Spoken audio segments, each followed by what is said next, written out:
Now, this is probably the biggest Q&A I was ever given about a certain character from the Loud House that everybody has much likely been simping over. And let's be honest, we all had an animated female crush as a kid, and as soon as we get older as being teenagers, we kind of get more aroused on them. Like they can just quickly turn you on. Especially when you look at characters like Ariel from The Little Mermaid, the mom from Dexter's Laboratory, or even Princess Daphne from Dragon's Lair. Although there is one Nickelodeon character that does get boys so much aroused and pretty much turned on the more they see this character from the Loud House. I'm talking about Rita Loud. So as much as you all have watched the Loud House critic reviews and actually seen that I have been making some sexual jokes about Rita's hips or her chest, and the biggest question in everybody's mind is, why is Rita so damn attractive? Well, this is what this Q&A is going to be about.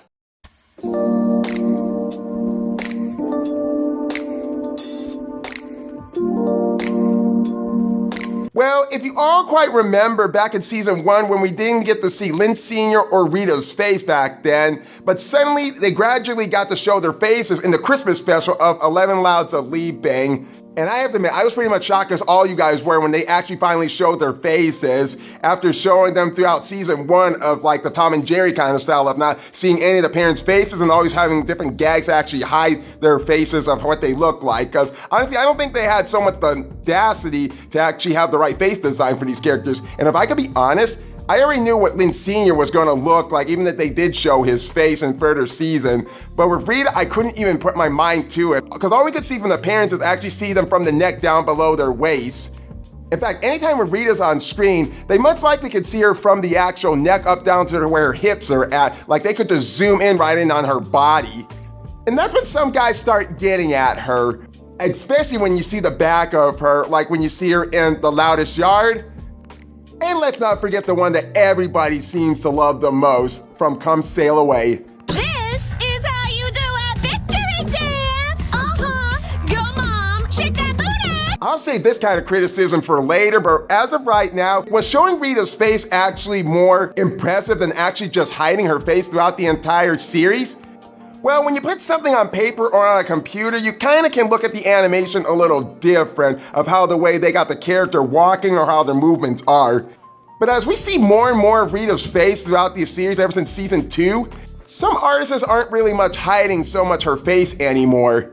I don't know who in that studio was actually animating Rita Loud, but however, they were sexually turned on when they were actually animating her, and they're actually making it work for all of us out here.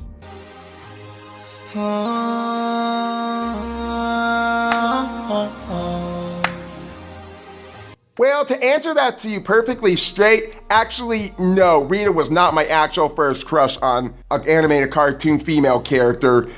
I mean, most guys would actually be turned on by either the mom in Dexter's Laboratory, Princess Daphne from Dragon's Lair, Jessica Rabbit, Ariel from The Little Mermaid. Hell, even some guys were actually really much turned on for Asuka Mayday from Hell of a Boss. But when I was a young kid, my first female crush was actually Snow White. Yeah, I know that's hard to believe, but honestly, I didn't see her in a very sexual way, but more like in a kind of weird way about me having a girl of my life to be this kind of character. Because I always found Snow White so innocent, so cute, and so like a sweetheart. Like somewhat I wanted Snow White to be my mom, but you know, facing the world of reality. And I didn't see her much like a girlfriend like any other guy would actually have an animated female as a girlfriend. Or a hottie crush. But Snow White was kind of almost like a mother figure is how I see her as. And I still have to admit, Snow White is my favorite Disney princess of all. But with Rita Loud from the Loud House, oh woof. Something really struck me on the inside. In fact, she's my first Nickelodeon female crush. Or in a case like this, can anyone say MILF? Whoa, whoa.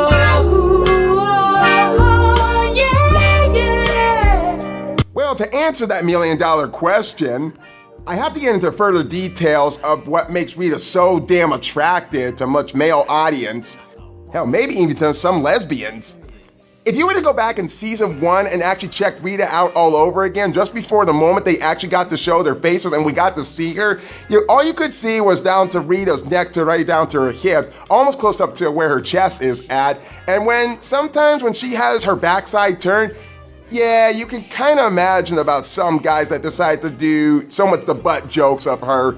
Because the more we see Rita's face, the more outfits we get to see so much on her, whether she's in her dental outfit, in a swimsuit outfit, or even some outfits that may get so many of us aroused after seeing how the way Dexter's mom would look in a bikini.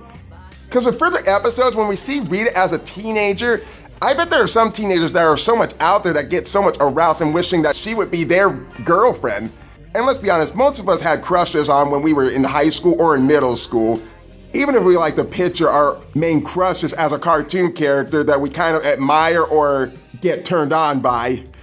Nothing wrong with that, it's just in a weird way, it kind of helps some people build their confidence up to talk to somebody who they have feelings for. And when I was 30 years old, I had a girlfriend who was just like Rita Loud, except her chest was a little bit bigger than Rita's. And yes, I have a different type of girlfriend.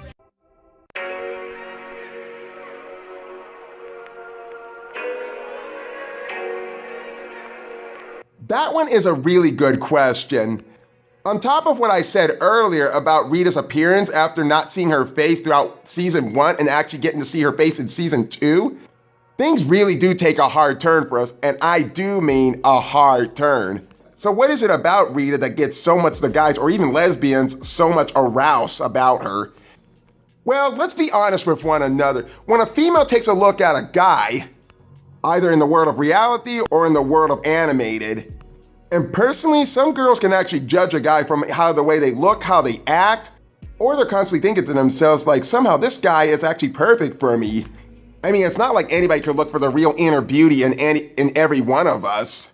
We must judge people from how the way they look. In a female's mind, they're actually thinking they got a fancy hair look, either their butt or their shoe size, if you know what I'm getting at. But in some guys' case, it's either their chest or their thick behind. But in the cartoon universe, in this kind of manner, most of the female characters don't even show so much of their chests off, unless you count anime. But with Rita Loud's case, we do get a bit of that when we kind of go close up to her chest when we don't see her face at all. And then some later time in the season when we do see her face, we do see a bit of her breast cleavage, especially when she's wearing a damn bikini suit. And I'd be lying if I told you when I was pretty much young, I wasn't usually turned on by looking at a girl's boobies. But you know, it happens. Boobies. This is it, Beavis. We're finally gonna score. Thank God. But in our real case of Rita Loud, it's mostly her thick behind. I mean, take a look at this character. She's almost got like a fine-looking hourglass of a body. Except if this hourglass had more gluteus maximus added into it. And that is the big reason why so many guys, or even some lesbians, get turned on by this character. Ever since we saw her twerking in Come Sail Away. And not only that, if you take a close listen to how the way she is actually kind of twerking and butt dancing, you can kind of hear a bit of that bouncing noise effect enter when she is kind of moving her behind left and right, as I consider the term bubble butt. Go, Mom. Shake that booty. And most people can actually say that with Carletta Casagrande or Morag from the Loud House movie. And I'll get to this character once I talk about the Loud House movie. But no matter what outfit Rita is actually wearing, her thick gluteus maximus will always get most of us turned on by her. Whether she's actually in her workout outfit, in an actual dress going out with Lynn Sr., a swimsuit, or even her PJs. You got a big fat butt, Rita. She sure does. But no matter what she looks like or what she even wears, she will always be a good-hearted, but bootylicious mom, especially with a great outstanding performance by Jill Talley, who I believe was an amazing choice for this character. You can't have fun, you can't have none, you can't have one without the other. Now as for this last question, as we gotta get going, but first I need to get something off my mind that has been going on. Those sexual images that you see in the Loud House Critic review that my editor and I are actually putting in them, we were only doing that just to have a little fun with the content on this channel, especially when I specifically told most people that my channel is not for kids. This is meant for teens and adults, and we are actually giving these kind of audience what they exactly want. Even if it means stepping over the line and actually censoring a few pictures, we were only doing this just to have fun with the audience, to kind of tease them. And I'm not really the first to actually do this kind of stuff in YouTube. And like I tell most of those audience who don't enjoy so much what I do on my channel, if you don't like it, don't watch the content of this channel and don't even mention me anywhere. Just go away and watch something what you rather watch. Because when I see something on somebody else's channel that I don't like, or when I'm too much amused, like, I don't give them a dislike or give them a hate comment. I just click on something else and just go about my own way. Now then, shall we roll on? So do I think Rita is the most damn attractive cartoon female character of the show? Or at least any kind of cartoon show? The answer is yes and no. Okay, first off, when I say no, in that kind of tone of manner, she's not really too much of the most attractive turn-on for most guys that would rather have themselves a tall glass of milk, like you would look at Ariel from The Little Mermaid, Princess Daphne of Dragon Slayer, Jessica Rabbit, or even Saya Takagi from High School of the Dead. Okay, maybe not too much like that girl, but Rita is still damn fine in her own way. Oh yeah, she's the most attractive, but she's not the most hottie on the list, especially when we've seen so much of the hot stuff from anime shows. Or rather, some people rather find anthropomorphic animals to be attractive. And to be honest, I'm really not one of those types of people that really do find them attractive. But in Rita Loud's case, she is damn pretty much attractive with a thick behind, a great voice performance by Jill Talley, and really does have her moments that can really get most of us turned on. So I would have her somewhere on the same level right next to where the mom from Dexter's Laboratory and Elastigirl from The Incredibles. She's not great at parenting, but she's one damn fine mom. Although she's nowhere near any Hot Topic sexiness like Elvira the Mistress of Darkness, Morticia Addams, and maybe a bit of Luna from Hell of a Boss. But even if she was close on the sex appeal level as Dolly Parton, Jennifer Tilly, or even Carrie Fisher in one of the Star Wars movies, Rita may be a sweet and caring mother to 11 kids, but will always be a fine piece of animation turn-on to me and Lynn Sr.